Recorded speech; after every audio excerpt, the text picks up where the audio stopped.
इससे पहले हमने सीडीपी वाला पार्ट जो है वो कवर कर चुका है, और आपको पता है कि सीटेट का जो पेपर होगा जनवरी में, अगर आपको उसको क्लियर करना है तो आपको प्रीवियस ईयर क्वेश्चन ज़रूर करने पड़ेंगे, क्योंकि कई बार क्वेश्चंस सेम भी रिपीट हो जाता है और कई बार उसके इर्द गिर्द भी आंसर्स हमें ये भी पता चलता है कि क्वेश्चन किस तरीके का आ रहा है।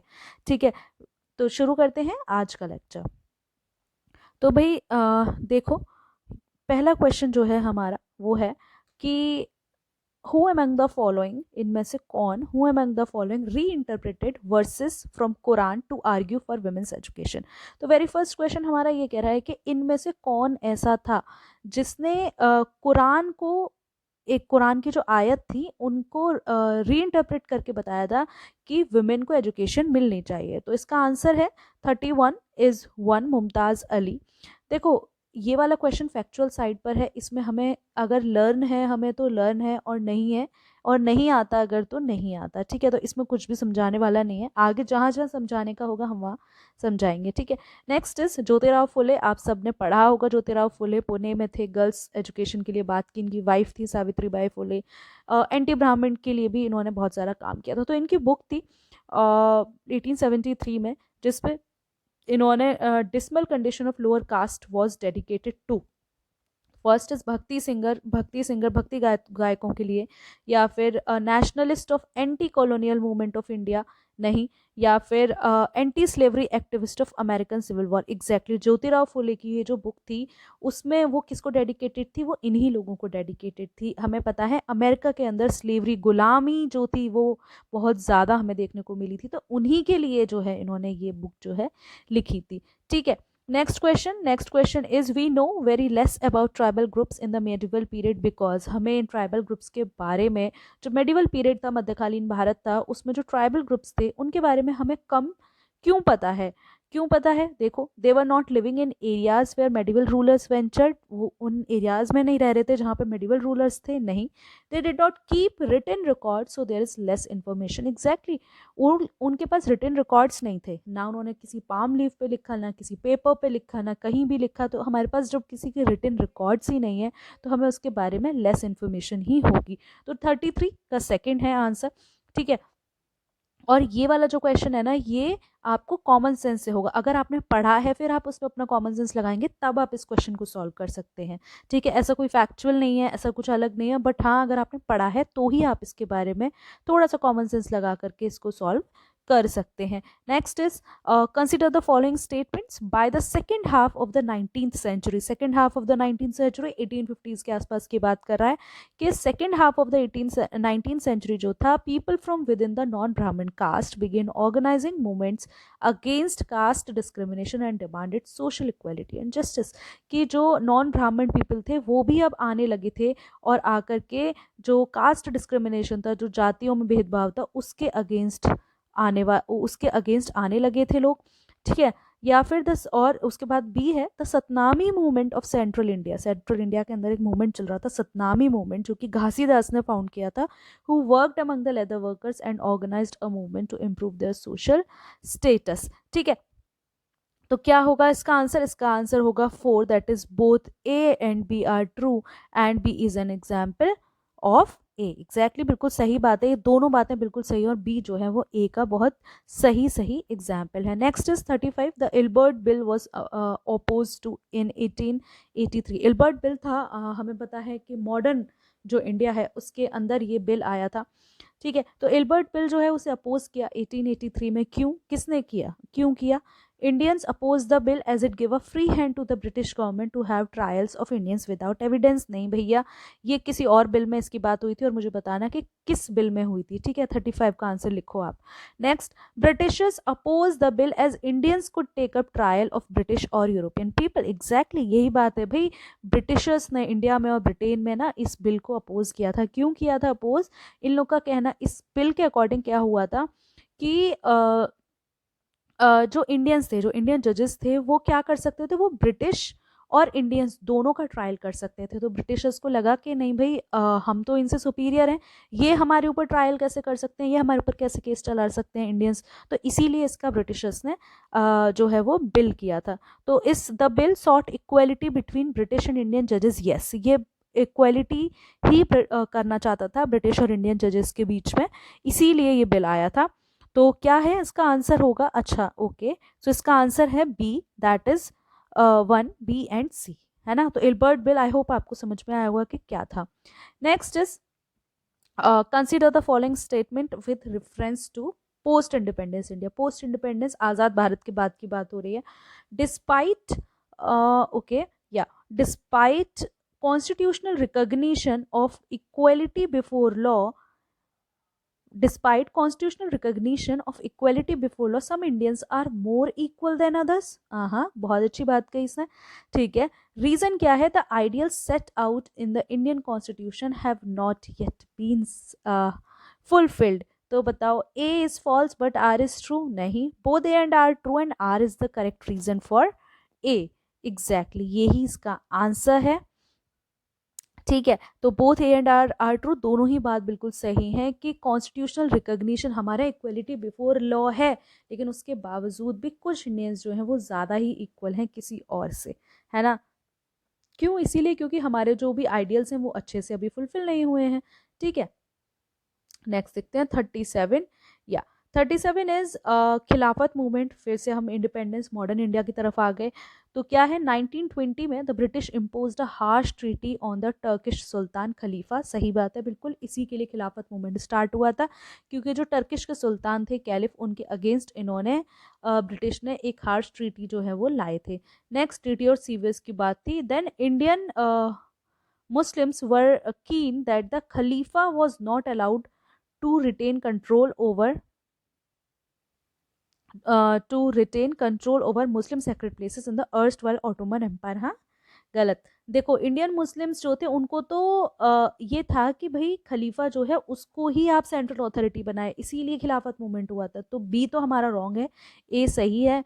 तो इसका आंसर हो गया 37 का 2, A is true but B is false, ठीक है। नेक्स्ट देखो, consider the following statement, choose the correct option.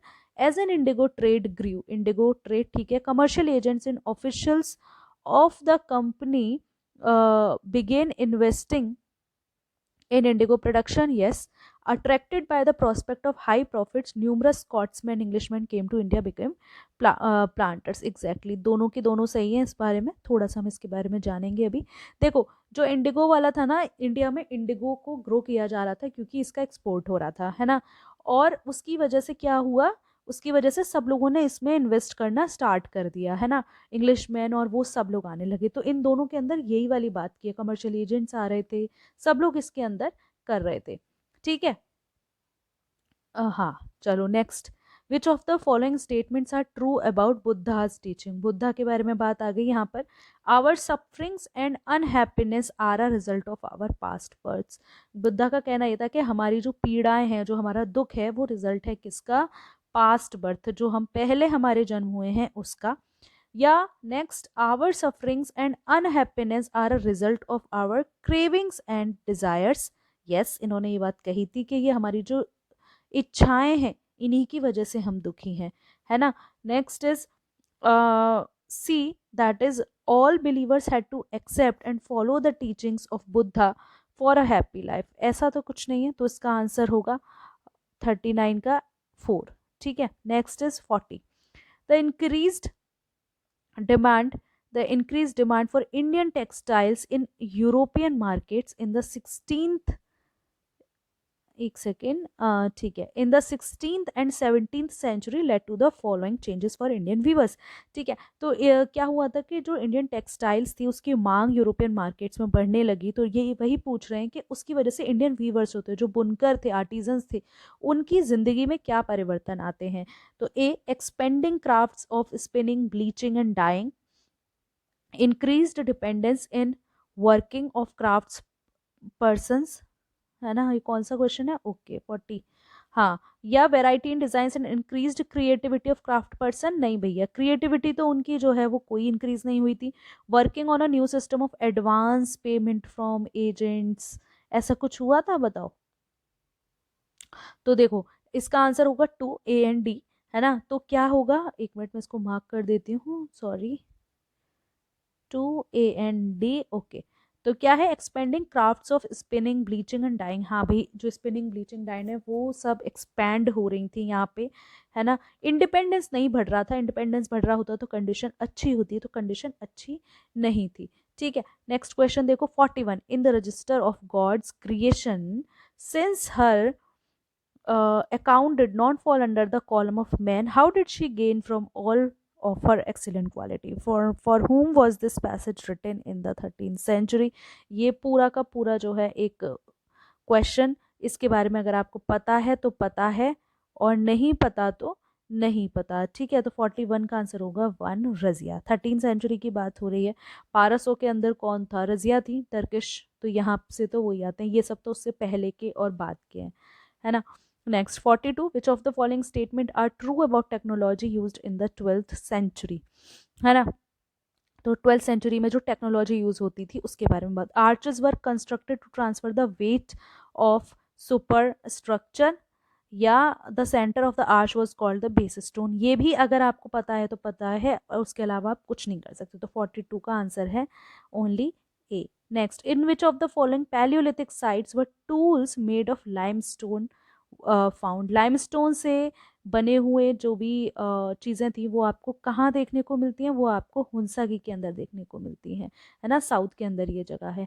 Next, ये क्वेश्चन हम जल्दी जल्दी कर रहे हैं क्योंकि इसके बारे में कुछ भी समझाने का नहीं है, आपको आता है तो आता है, नहीं आता तो छोड़ो। Next, which one of the following is not true? क्या पूछा? नॉट ट्रू, गलत पूछ रहा है इसमें से।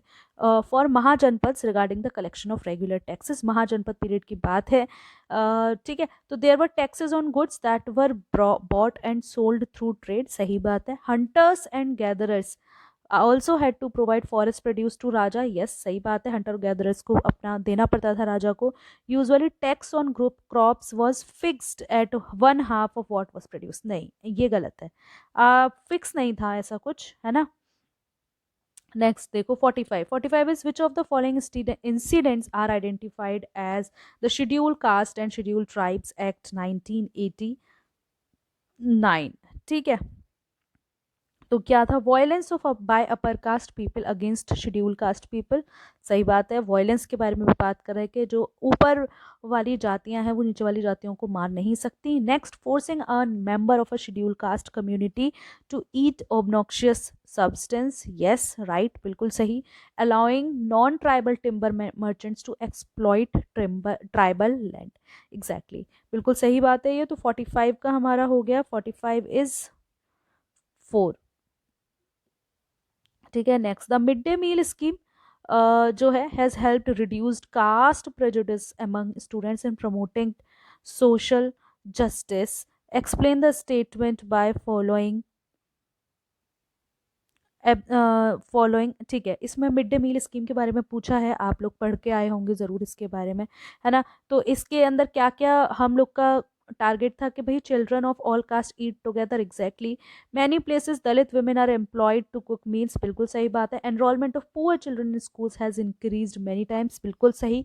Reduce the drop out rates in school, बिल्कुल सही। तो इसका आंसर होगा क्या? ए बी सी,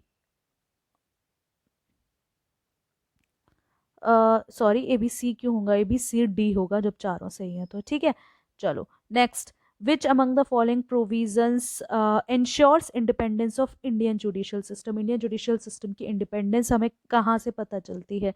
अभी तक का जितना पेपर देखा है, पेपर थोड़ा सा टफर साइड पर है, ईजी तो बिल्कुल भी नहीं है। ठीक है, तो first is the legislature is not involve in the process of appointment of जजेस, एग्जैक्टली, और इसीलिए जो है वो क्या हो रहा है, इसीलिए यहाँ पे इतना ज़्यादा हसल टसल चल रहा है। ठीक है, फिक्स टेन्योर ऑफ जजेस, exactly. Parliament can not discuss the conduct of जजेस, बिल्कुल सही बात है। पार्लियामेंट डिस्कस नहीं, जजेस ने क्या किया उसके बारे में बैठ के, आप ऐसा नहीं है कि आप लोकसभा राज्यसभा में बैठ के उनके बारे में डिस्कस करें, नहीं। The president administers the oath to the chief justice of supreme court, बिल्कुल सही बात है। तो 47 का हो गया आपका, 47 का 3 होना चाहिए, प्रेसिडेंट ही तो एडमिनिस्टर करता है सीजीआई की। Okay, 47 I will check and I will let you know in the comment section. ठीक है, हाँ भाई, जो ओथ है वो तो यही दिलाते हैं, तो I have to check this. ठीक है, ये जो भी आंसर्स मैं आपको बता रही हूँ ये ऑफिशियल आंसर की से हमने आंसर्स मैच किए उसके बाद, और ऑफिशियल आंसर की में इसका जो आंसर है वो 4 है। ठीक है, तो I will check and I let you know कि इसका आंसर क्या होगा, है ना। नेक्स्ट चलो, 48, which of the following pairs are correctly matched. ठीक है, तो 48 चल रहा है हमारा। ओके, तो मैसन कौन होता है? Daily veg labourer, domestic worker, casual worker होता है, वेजिटेबल वेंडर, सेल्फ एम्प्लॉयड होता है। ठीक है, तो इसका आंसर क्या हो गया? इसका आंसर हो गया ए बी सी। नेक्स्ट देखो 49, the cities have witnessed increasing rural urban migration. Cities के अंदर हमने देखा कि रूरल एरिया से अर्बन में जाते हैं, जिसकी वजह से ग्रोथ होता है, स्लम एरियाज बनते हैं, हमें पता है। तो इसकी वजह से ये कह रहा है कि उस माइग्रेशन का रीज़न क्या है, बताओ। माइग्रेशन का रीज़न बता दो। Deterioration in living standards in urban areas, हाँ सही बात है, डिटोरेशन तो हो ही रहा है।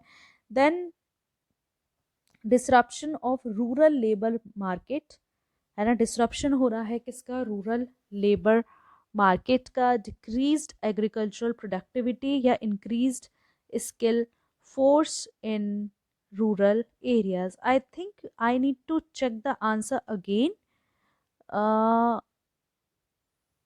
Increased skill workforce in the rural areas, D तो नहीं है, तो इसका आंसर होगा 49 का 4। ओके, बी एंड सी। ठीक है, इस क्योंकि स्किल वर्कफोर्स तो रूरल एरियाज में बढ़ नहीं रही है ना। Okay, next, which among the following services can be included in the public services. इसमें से कौन सी जो है सर्विसेज वो पब्लिक सर्विस के अंदर इंक्लूडेड हैं? तो भाई पुलिस सर्विस है, जुडिशियल सर्विस है ना, एजुकेशनल सर्विस है, कंस्ट्रक्शन सर्विस नहीं है। तो आंसर हो गया इसका 4। ठीक, next 51, the supreme court had interpreted right to food, right to privacy, right to pollution free water air under किस फंडामेंटल राइट के अंदर आता है? 51 का 1, that is article 21। Indian secularism is different from secularism practised in India, सही बात है, India का जो सेक्युलरिज्म है वो अलग है यूएस के सेक्युलरिज्म से। तो क्या होगा इसका आंसर? इसका आंसर होगा in USA neither the state nor religion can interfere in each others matter. बिल्कुल सही बात है, यूएसए के अंदर रिलीजन के अंदर ना तो स्टेट इंटरफेयर कर सकता, ना ही स्टेट रिलीजन के अंदर इंटरफेयर कर सकता। तो ए इज राइट। ठीक है, next, in the Indian constitution there is a provision for protection of minority rights. एक second, it is okay, in the Indian constitution there is a provision for protection of minority rights. बिल्कुल सही बात है, minority rights को हमारे Indian constitution ने protect किया हुआ है। आर्टिकल आप 25 के बाद जाइए, है ना, वहाँ पे हमें बात कर रहे हैं 29-30 के अंदर बात कर रहे हैं। Both USA and Indian made strict separation between state affairs and religious affair, नहीं। In USA state can allow, religious reform नहीं कर सकता, स्टेट का रिलीजन से कोई मतलब नहीं है। तो आंसर होगा 453, the term all persons are equal before the law means, है ना। तो इसका मतलब क्या है कि एक सब लॉ के सामने सब इक्वल हैं, इसका मतलब क्या है? तो इसका मतलब है that all the citizens regardless of their socio economic status have to obey the same law. सही बात है, हर कोई बिना किसी भेदभाव के एक लॉ को फॉलो करेगा। कोई भी अगर रिच भी क्राइम करता है और पुअर भी क्राइम करता है, सबको सेम सजा मिलेगी। ठीक है, next is no person can be discriminated against in the eyes of the law on the grounds of race, colour, religion, caste और जेंडर। सही बात है। Next, inequalities ceases to exist, या फिर it ensures fair opportunities and a life of dignity for all citizens. बिल्कुल सही बात है, सेकंड इसका A B D, answer is 2। Okay, 54. The work performed by homemaker goes unnoticed and unpaid as compared to the official work uh, performed by an office going lady who got salary and respect. Examine the possible reason behind this. तो क्या है? Devaluation of household work इसका answer है। Next is 55, during a class activity the teacher asked students to select dolls which identified closely with Adivasis. ठीक है। एक class activity हो रही है जिसमें टीचर ने पूछा स्टूडेंट को to select dolls which identified closely with Adivasis. Most of the student picked up doll wearing colourful clothes, head gears and in dancing postures. What does this behaviour demonstrate? भाई gender school and society subject के अंदर हम कितनी बार पढ़ते हैं। क्या है ये? स्टीरियोटाइप है कि आपने सुंदर सी उठाई और जो सुंदर नहीं है उसको आपने नहीं उठाया। 56, read the following statements and choose the correct option. ठीक है। तो federal system fulfils the needs and demand of the cultural diversities in India. बिल्कुल सही बात है कि फेडरल सिस्टम इसीलिए ही बनाया गया कि जो कल्चरल डाइवर्सिटीज़ हैं उनको आप अंदर समा सकें। Next, it establishes multiple level of governance in the country. बिल्कुल सही बात है, मल्टीपल लेवल ऑफ गवर्नेंस ही तो है, नेशनल, स्टेट और local level. Next 57, being prejudiced towards someone applies means. इसका मतलब क्या है? इसका मतलब यही है कि प्रेजुडिस का मतलब यही है कि टू कंसिडर दैम सुपीरियर, है ना। ठीक है। Next, sorry, give me a second, या ओके। तो इसका आंसर क्या है? सॉरी, इसका आंसर होगा बीइंग प्रेजुडिस। का मतलब क्या है कि आप किसी की तरफ तो कैसे देख रहे हैं ना। प्रेजुडिस हमारे 6 क्लास के एनसीईआरटी के अंदर ये शब्द हमें स्टीरियोटाइप और प्रेजुडिस देखने को मिलता है। तो ए, टू टू जज देम नेगेटिवली। बिल्कुल सही बात है कि अभी कभी कभी हमारी ऐसी माइंडसेट होता है कि नहीं ये तो गलत है तो गलत ही होगा, है ना, ये वाली चीज़ है। ठीक है। या फिर टू कंसीडर दैम सुपीरियर, बिल्कुल सही बात है, ये बात भी सही है। To disrespect those who are different, और डिसरिस्पेक्ट करना जिनको वो डिफरेंट हैं। ठीक है। To discriminate against members of a group. ठीक है। तो इसका आंसर क्या होगा? इसका आंसर होगा 2 A C and D, sorry, हाँ, 2 A C and D। उसके अलावा next is 58, that is shifting cultivation. इसके बारे में यहाँ पे हमें बताना है। तो shifting cultivation, shifting cultivation, okay, let us check the answers, देखते हैं। ठीक है। ठीक है। तो शिफ्टिंग कल्टीवेशन कहाँ होती है? Thickly forested area. ए का 3 हो गया। Commercial grain farming, commercial grain farming हमें पता है कि गेहूं जो है, गेहूं जैसी चीज़ें, वो टेम्परेट ग्रासलैंड्स में होता है, यूएसए के अंदर होता है। इंडिया के अंदर भी आपने देखा होगा कि ठंडों के टाइम में हमें गेहूं जो है वो देखने को मिलते हैं। ठीक है। इंटेंसिव सबसिस्टेंस फार्मिंग क्या हो गया? थिकली पॉपुलेटेड एरियाज में होगा।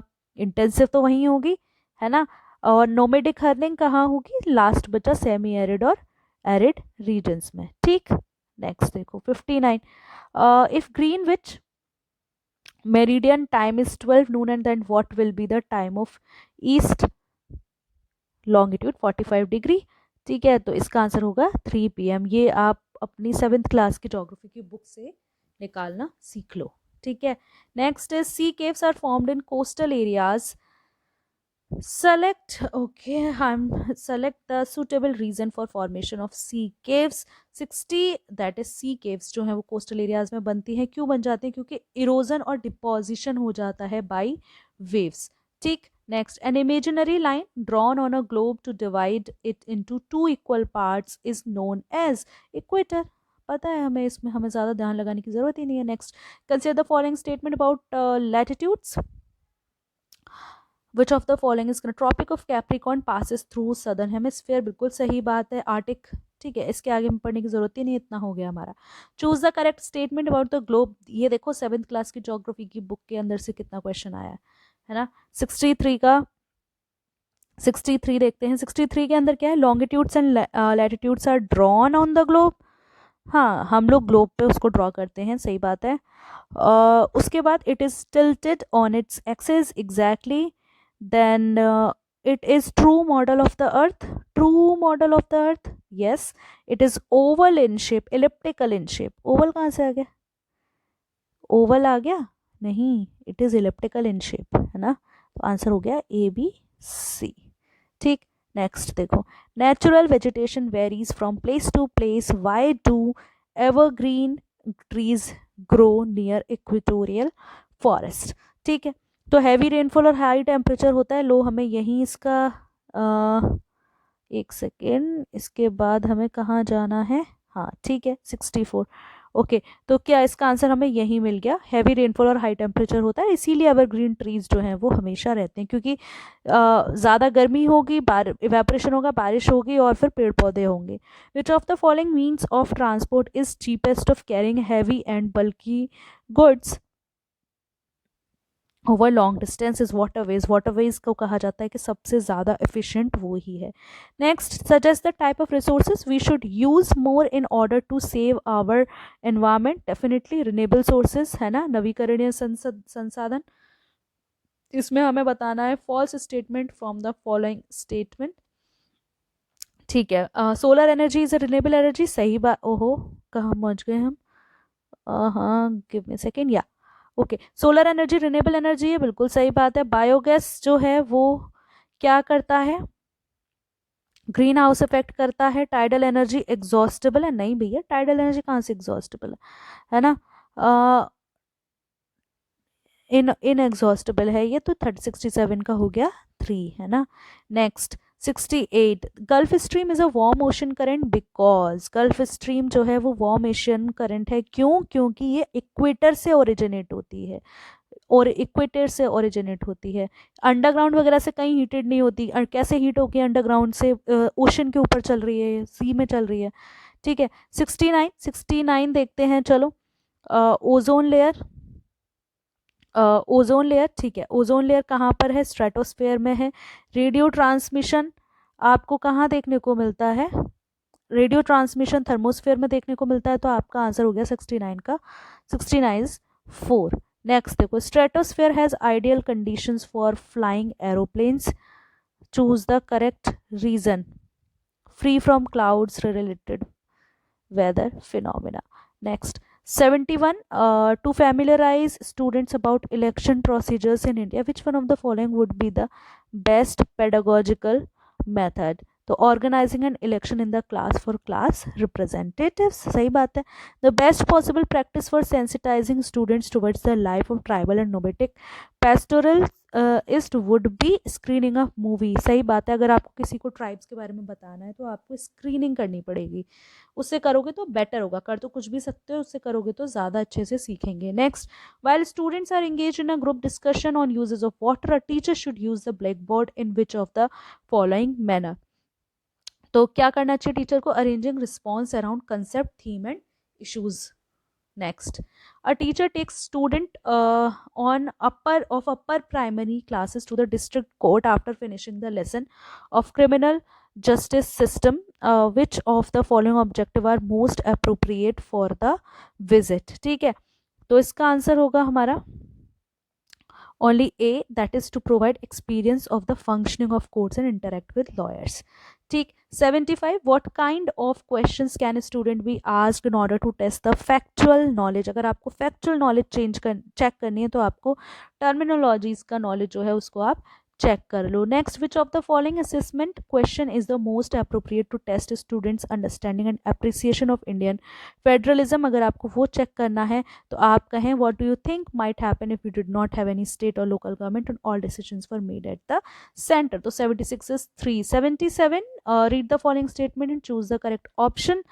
That is, I think it is A is true but R is false, क्योंकि स्क्रैप बुक एक इफेक्टिव वे है, आप इसको पढ़िए। ठीक, 78, consider the following assessment question, why does a democratic country need a constitution? एक डेमोक्रेटिक कंट्री के अंदर कॉन्स्टिट्यूशन, संविधान की क्या जरूरत है?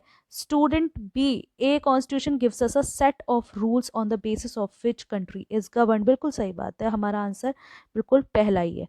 ठीक, next, 79 is the nature of social science is evidence based, empirical and verifiable, सही बात है। And studies often leads to multiple interpretation of a single event, सही बात है, both A and B are true.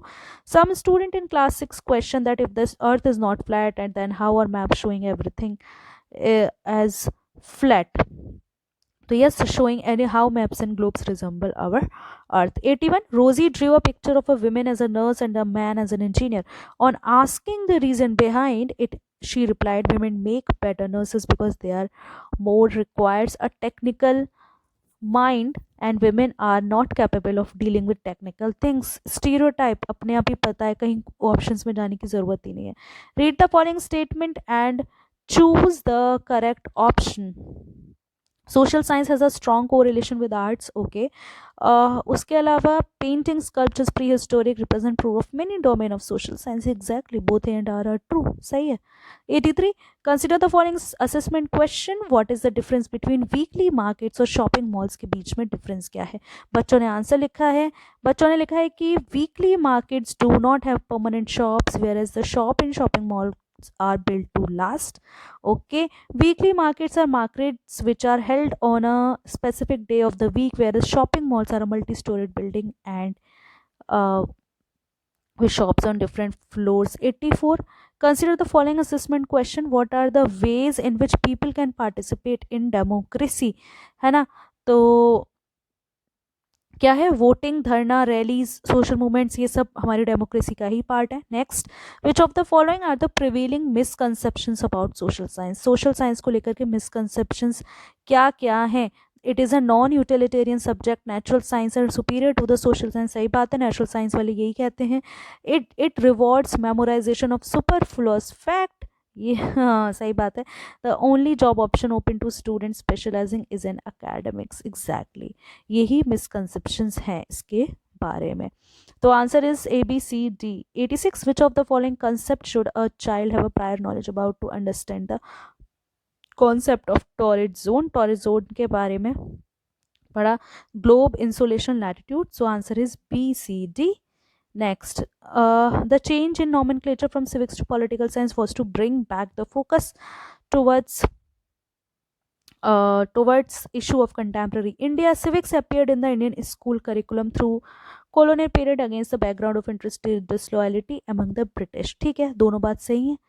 Next देखो 88. Which of the following activities would help children to critically think. Women के work के बारे में critically देखने के लिए क्या होगा. Asking students to write slogan emphasising the importance of equality between men and women. जी नहीं. Asking students to observe how much leisure time men and women have respectively and to think about why what is so. सही बात है. Showing them data regard how many girls student to get schools and asking them to them to talk about the impact that might have their job opportunities. बिल्कुल सही बात है. BNC 89. While taking a class on the topic of government, which of the following questions can you pose to students to encourage both social awareness and critical thinking like them? So we saw how the pandemic had disproportionately placed the burden of healthcare on doctors and frontline workers. सही बात है. 90 is a teacher writes expected learning objectives of a lesson plan as students will be able to compare a weekly market with a shopping complex. This object will require students to demonstrate their analysis. ठीक है, इसके साथ ही हमारा ये ख़त्म होता है. तो जो सोशल स्टडीज़ का पार्ट है, शुरू में हमें लग रहा था कि ऑन द टफर साइड है, बट ऐसा कुछ था नहीं, है ना. ऐसा कुछ था नहीं. पेपर इज़ डुएबल है. कुछ चीज़ें फैक्चुअल हैं. येस, हिस्ट्री वाला पार्ट डेफिनेटली फैक्चुअल है. तो इसी के साथ ही हमारा जो CDP और सोशल स्टडीज़ वाला पार्ट है वो पूरा का पूरा हो गया है कंप्लीट. क्वेश्चंस करो, इसके इर्द गिर्द क्या क्वेश्चंस आ सकते हैं देखो और अच्छे से पेपर की तैयारी करो. Thank you. Hit the like button and subscribe. Thank you.